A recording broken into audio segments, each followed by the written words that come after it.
Libre office की आज की कक्षा में हम लोग सीखते हैं कि कैल्क स्प्रेडशीट में हम लोग अपनी स्प्रेडशीट को कैसे सेव करते हैं और कैसे बनाते हैं। तो मैंने लिब्रे ऑफिस को डबल क्लिक किया है और ये ओपन हो गया इसका सॉफ्टवेयर। यहाँ पर जो फाइल दिखाई दे रही है ये रिसेंट डॉक्यूमेंट है जो अभी मैंने बनाया है इसके ठीक पहले। कैल्क स्प्रेडशीट को जैसे आप क्लिक करोगे तो ये इस तरीके से ओपन हो जाता है। यहाँ पर A और 1 के बीच में यहाँ पर मैंने प्रेस किया है और यहाँ से फॉन्ट का साइज मैंने कर दिया है 22। तो पूरे इस स्प्रेडशीट के हर सेल का साइज, ये जो डिब्बा है इसको बोलते हैं सेल, ये हो गया है 22 पॉइंट का, ठीक है। और मैंने फिर से यहाँ पर क्लिक करके कर दिया है बोल्ड और सबके साइज जो कलर है वो मैंने कर दिया ब्राउन, ठीक है। अब यहाँ पर मैं लिख रहा हूँ नंबर 1 और यहाँ लिखा मैंने उसके ठीक बगल में नंबर 2, ठीक है। यहाँ पर मैंने लिखा है प्लस, यहाँ पर लिखा है प्लस और एंटर किया है। यहाँ पर माइनस लिखा है और एंटर किया है। यहाँ पर मैंने स्टार बनाया है और एंटर किया है और यहाँ पर एक स्लैश बनाया है और एंटर किया है। मतलब जोड़, घटाओ, गुणा और भाग करने के लिए मैं प्रोग्राम बना रहा हूँ, ठीक है। ये फाइल बना रहा हूँ। अब यहाँ पर मैंने लिखा है एक नंबर 100, फिर लिखा मैंने 500, फिर 1000, फिर यहाँ पर 250, 600, 700, 800, ठीक है। और नंबर 2 में लिखा है यहाँ पर 25, 15, 5, 10 और यहाँ पर लिखा है 35, यहाँ पर लिखा है 70 और यहाँ पर लिखा है 8, ठीक है। इन दोनों को जोड़ने के लिए मैंने लिखा है इक्वल टू 100 को क्लिक किया है और कीबोर्ड से प्लस को दबाया है, फिर 25 को क्लिक किया है और जैसे मैं एंटर करूंगा तो यहाँ पर मुझे इसका जोड़, मतलब इसका जो भी जोड़ने पर दोनों का मान आएगा वो दिखेगा यहाँ पर। अब इसके राइट साइड के इस पॉइंट पर जहाँ पर एक प्लस का निशान बन रहा है ब्लैक कलर का, उसको दबाकर नीचे की तरफ ड्रैग करूंगा तो सभी के जोड़ निकल जाएंगे। ऐसे ही माइनस करने के लिए मैंने लिखा है इक्वल टू, पहले नंबर को क्लिक किया है और कीबोर्ड से माइनस का निशान दबाया है।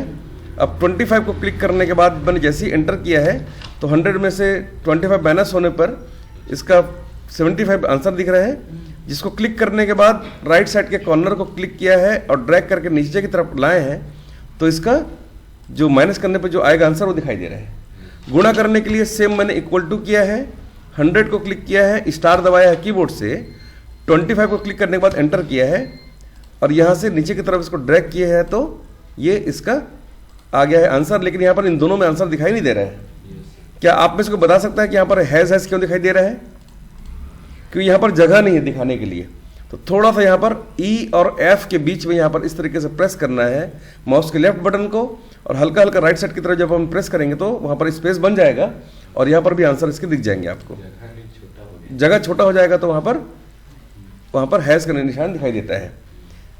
इसका भाग निकालने के लिए, डिवीजन निकालने के लिए इक्वल टू करने के बाद मैंने 100 को क्लिक किया है, कीबोर्ड से स्लैश को दबाया है और 25 को क्लिक किया है। एंटर करने के बाद 4 जिसका आंसर है मैंने क्लिक किया है और राइट साइड के कॉर्नर को पकड़कर नीचे की तरफ ड्रैग किया तो देखिए इसका आंसर दिखाई दे रहा है। इस तरीके से आप जोड़, घटाओ, गुणा और भाग निकाल सकते हो। जोड़ और भाग निकालने का एक और तरीका है कि अगर आप सम लिखेंगे तो जोड़ निकल जाएगा और प्रोडक्ट लिखोगे तो गुणा निकल जाएगा, ठीक है। कैसे होगा ये? तो आपको इसका यूज करने के लिए लिखना पड़ेगा इक्वल टू सम, कीबोर्ड से टैब का बटन दबाना है, सम लिखने के बाद कीबोर्ड से ब्रैकेट बनाना है और उन सभी नंबरों को सेलेक्ट करना है एक साथ ड्रैग करके जिनका आप जोड़ निकालना चाहते हो और जैसे आप एंटर करोगे तो जोड़ निकल जाएगा इस तरीके से। तो देखो ये वाला कॉलम और ये वाला कॉलम बिल्कुल सेम टू सेम है। आप ऐसे भी जोड़ सकते हो जैसे यहाँ पर बताया था मैंने प्लस के निशान का यूज करके, या सम वाले फंक्शन का यूज करके भी आप इसका यूज कर सकते हो।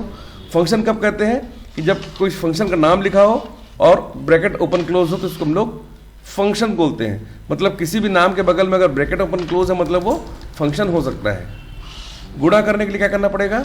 इक्वल टू लिखना पड़ेगा प्रोडक्ट, ब्रैकेट ओपन करना है कीबोर्ड से, उन नंबरों को सेलेक्ट करना जिनका आप गुणा करना चाहते हो आपस में, जैसे ही एंटर को प्रेस करोगे तो उसका गुणा हो जाएगा, और इसको जब नीचे की तरफ आप ड्रैग करोगे राइट साइड कॉर्नर को पकड़कर, तो ये इसका आंसर दिख जाएगा।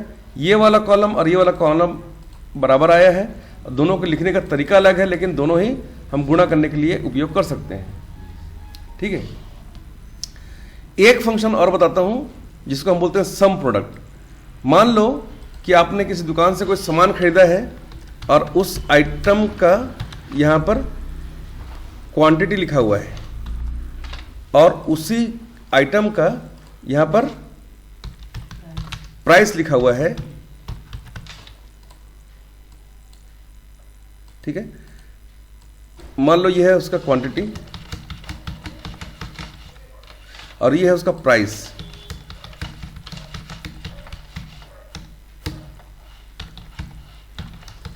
ठीक है, अब मान लो कि आपको इन दोनों का गुणा करना पड़ेगा पहले, अगर इसका बिल जानना है तो आप क्या करोगे, पहले इन दोनों का गुणा करोगे, 20 दूनी 40, फिर 25 इंटू 5 का गुणा करना पड़ेगा, 69 इंटू 6 का गुणा करना पड़ेगा, 3 इंटू 50 को मल्टीप्लाई करना पड़ेगा, फिर नीचे में सबको आप टोटल करोगे तब तो निकलेगा।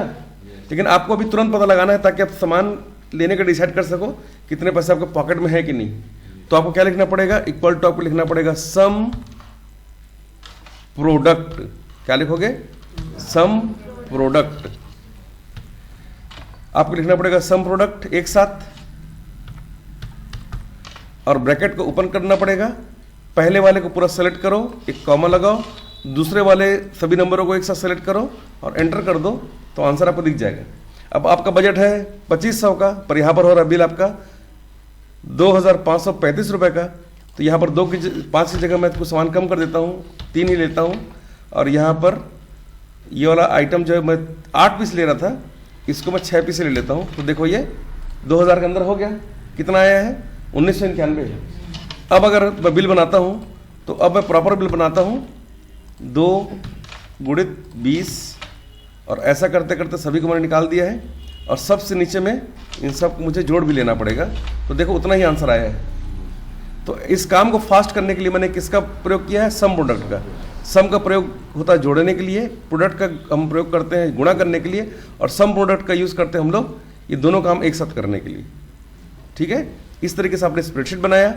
सेव करने के लिए फाइल में जाकर सेव को क्लिक करना है, और यहाँ पर सेव में क्लिक करने के बाद आपको जरूर से यहाँ पर सेव एज टाइप को क्लिक करने के बाद 2007 या 365 वाले ऑप्शन को सेलेक्ट करना है, और यहाँ पर अपने फाइल का नाम सेव कर देना है।